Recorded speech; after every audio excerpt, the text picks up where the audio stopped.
Assalamualaikum warahmatullahi wabarakatuh. Selamat datang kembali di mata kuliah Bahasa Indonesia.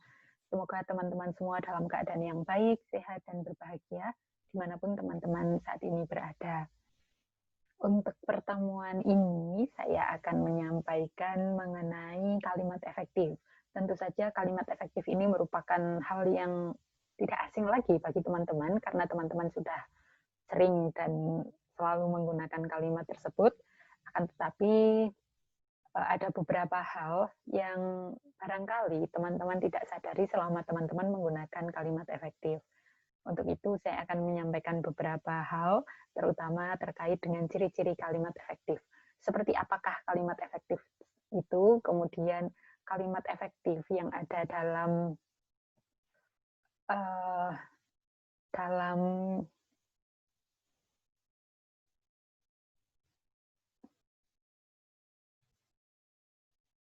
dalam penulisan karya ilmiah itu seperti apa, gitu. Izinkan saya untuk men-share screen.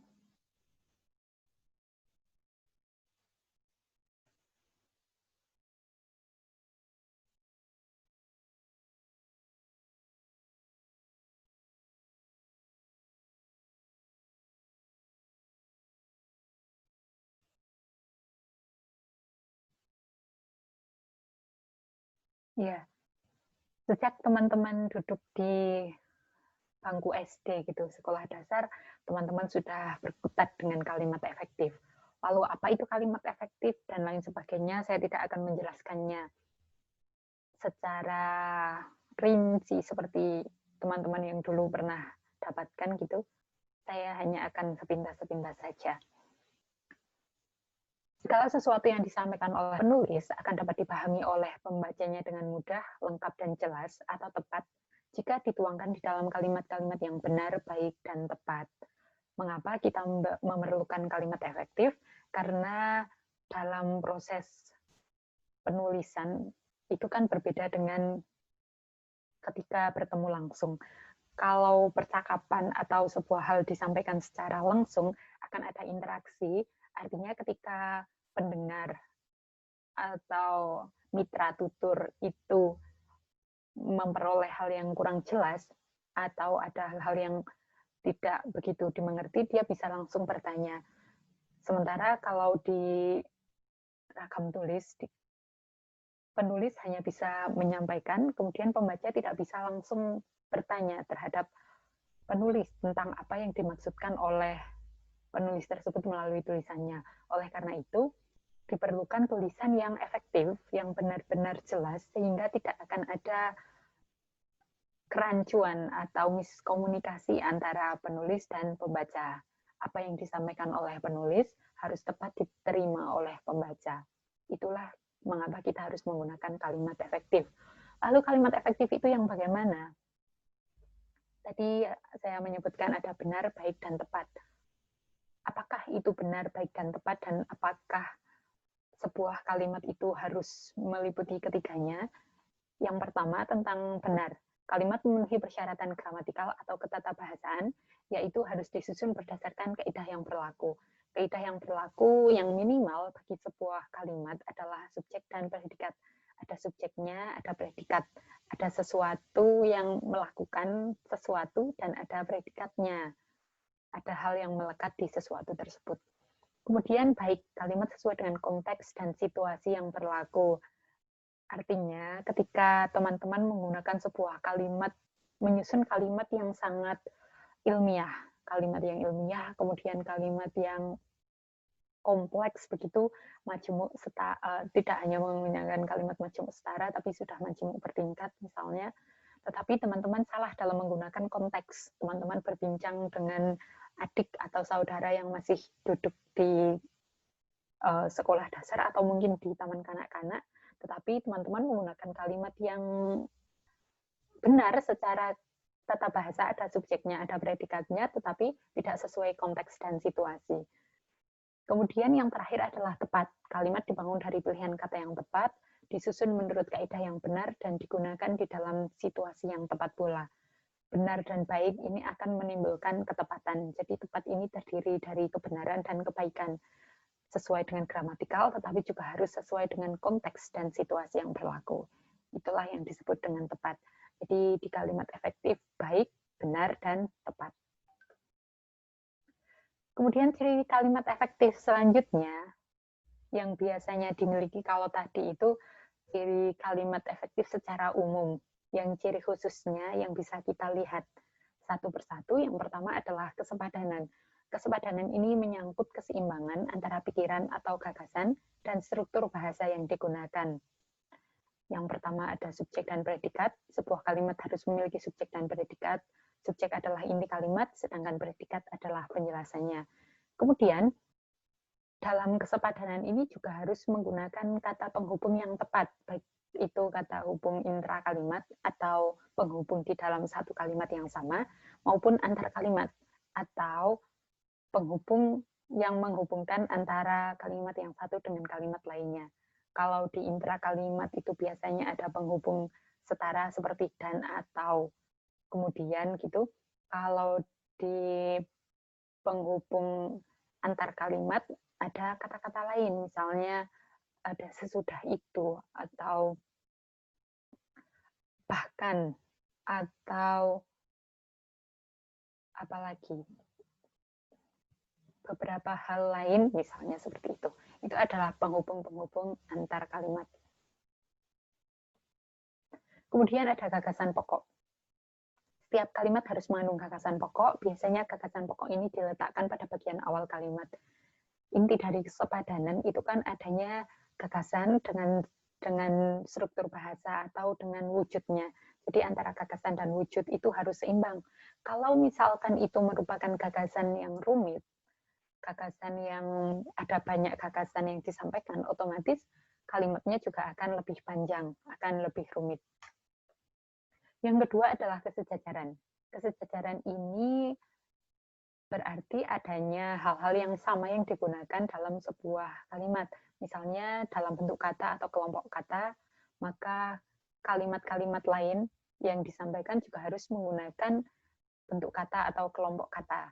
Jika gagasan dinyatakan dengan kelas nomina atau kata benda, maka gagasan yang lain yang sederhana juga harus dinyatakan dengan kelas nomina atau kata benda. Ini hal yang sangat biasa kita lakukan sebenarnya. Biasa teman-teman tulis, cuma istilahnya saja agak tidak familiar gitu. Misalnya begini,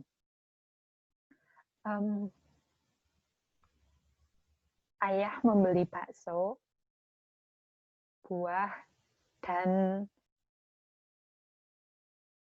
katakanlah mainan. Ayah membeli bakso, buah, dan mainan. Kata buah, bakso, dan mainan itu merupakan kata benda. Jadi itu sejajar. Berbeda dengan ayah membeli bakso, mainan, dan sedih. Misalnya seperti itu. Kata sedih itu kan kata sifat, sementara dua yang lain merupakan kata benda. Jadi kalau misalkan itu menggunakan kata benda, ya kata benda semua. Kalau kata sifat semua. Kalau misalnya yang ingin disampaikan itu dalam bentuk me, atau dalam bentuk aktif, maka dalam kalimat-kalimat yang selanjutnya juga yang harus digunakan adalah bentuk aktif atau bentuk me. Sementara kalau teman-teman menggunakan bentuk pasif, bentuk D, maka yang dituliskan selanjutnya sebaiknya juga menggunakan bentuk D, sehingga terwujud kesejajaran. Kemudian ada penekanan. Penekanan ini bisa dilakukan melalui berbagai macam cara. Yang pertama posisi di dalam kalimat, kemudian urutan logis, pengulangan kata, dan penggunaan partikel. Posisi di dalam kalimat ini biasanya berkaitan dengan hal-hal yang ingin ditekankan. Kita cenderung menekankan hal yang ingin kita highlight atau hal yang ingin kita sampaikan secara mendasar itu di awal, biasanya di awal gitu. Atau bisa pula di akhir. Jadi ada dua pilihan antara awal atau akhir.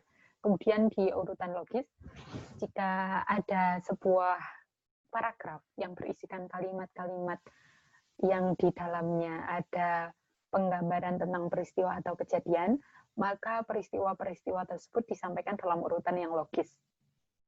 Misalnya dalam sebuah paragraf narasi, di mana teman-teman menceritakan hal-hal yang terjadi ketika teman-teman sejak duduk di SD